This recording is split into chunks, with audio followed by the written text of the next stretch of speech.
Hey, what's going on, guys? It's Mustang09 or Sean here. Come along with me as we do a car review of a 2013 Mini Cooper. I just feel like we should jump it because, like, the Italian job. I feel like we shouldn't mount. We shouldn't jump it. It just seems like we're supposed to. So I feel like we should, like, rob a bank. I know that's not what they did. Did they rob a bank in that movie? I've never seen it. I don't remember. I think they stole back, but they got stolen from them. I don't remember. The car we're reviewing today is a 2013 Mini Cooper. It comes with a 1.6 liter 4-cylinder engine, pumping out 121 horsepower with 118 foot-pounds of torque. Now, that doesn't seem like high numbers, but at only 2,500 pounds, this makes for a fun car.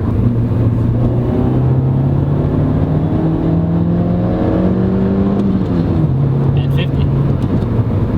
I just smiled because it's fun. It's like if you tuned it properly and you maybe put some exhaust on it, that you could be that nuisance on the road, you know? You could be that guy that, like I was saying earlier, you can shoot that gap. You can make that turn going probably a little too fast, but this car's gonna handle it just fine. I think when we were driving on the back roads and we were going through the twists and turns, it just hugs the road. I think it'd be really fun to do in some autocross events, which I need to talk him into. He doesn't really take it to any racetracks or anything like that. The other thing I'm noticing about the car is that from the ground up, it's very sporty. He opted for the upgraded premium 17-inch wheels. They're black in color, and the color of the car is pretty cool name. It's red, but the name of it is Red Chili, or what is it? Chili Red. Chili Red, okay, so. You may not see it on the outside, but once you get on the inside and feel the way the suspension handles, when we're on these back roads taking these corners, it just hugs the road. On the inside, the car keeps you busy. There's no place to rest your hand, your elbow, or anything like that. It's not a center console. So you're either going to have it on the steering wheel or on the shifter. And the shifter's a pretty good spot. That can keep you busy, seeing that this car is a 6-speed. It does have a really cool reverse on it.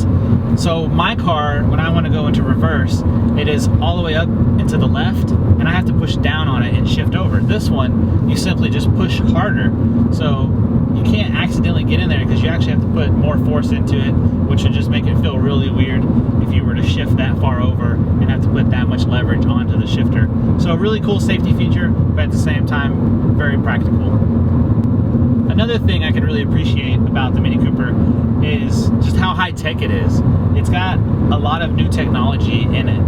My brother-in-law was telling me that when he drives the car, he has certain settings for the radio and the clock and things like this. He uses military time on his clock, and when my sister drives, she likes to see a normal clock. So based on which key they use, the settings change per key. So he can preset his settings, and when he uses his key, it'll go to those. When she uses her key, it'll go to her settings. So that's pretty neat. It's kind of like having an automatic seat adjuster, but in turn, it's really the whole car is based on the user of the key. The cool thing about this car is it has a tach right in front of you. So you always know what RPMs you're at, and it has a little gauge below it, a digital screen that shows you your miles per hour. So you know how fast you're going and what RPM you're at. Very important for all the bank robberies you do in the Italian job vehicle. I don't even know if did they do bank robberies? I don't have any idea.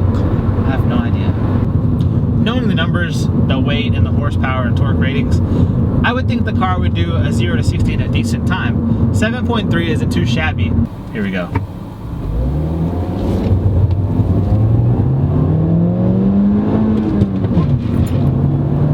A little traction control.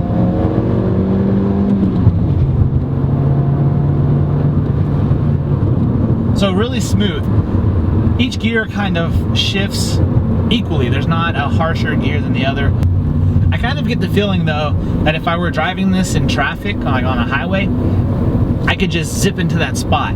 That little spot you wouldn't really recommend doing in a normal size car, but in a Mini Cooper, you feel like you can just squeeze in there, no problem. You may cut somebody off, but you'll be out of the way in no time. Just downshift it in one of the 6 gears that it offers, and you're off on your way.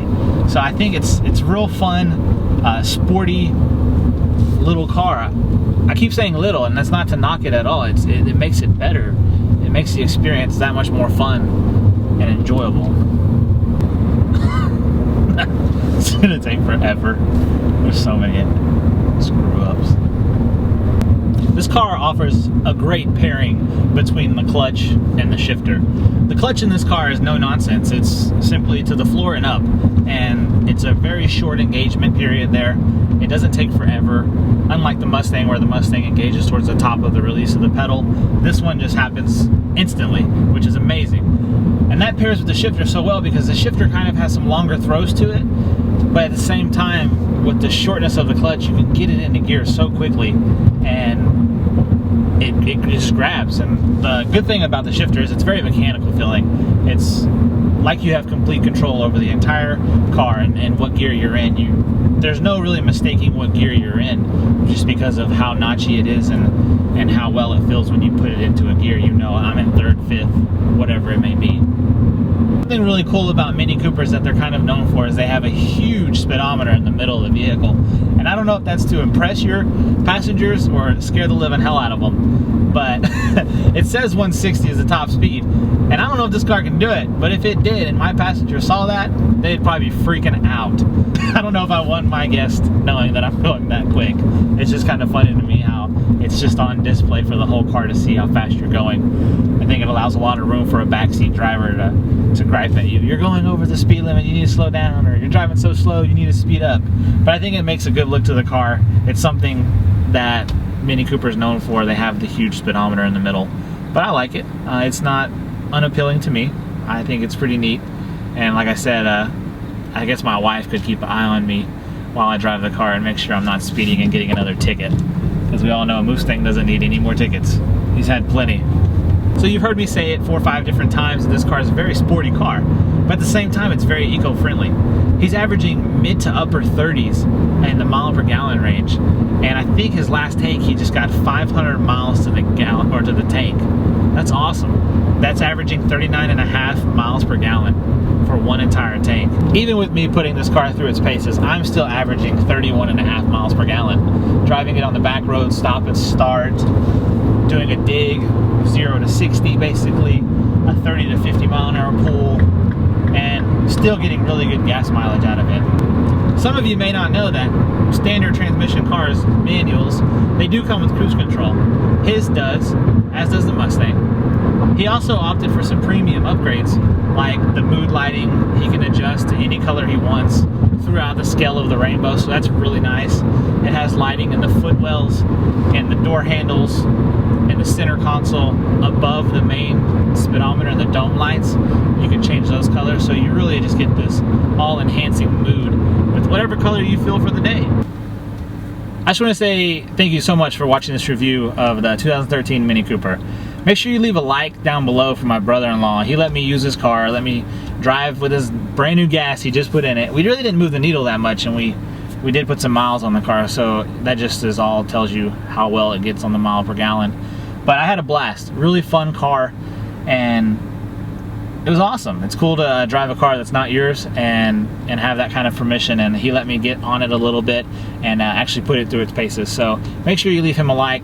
If you have a question about the car, make sure you leave a comment down below. I'd love to answer that for you, or he could answer that as well. He's a subscriber and would love to chime in if you have any questions on if you were looking at getting one, if you own one and wanted to know the differences. Just make sure you leave that down below.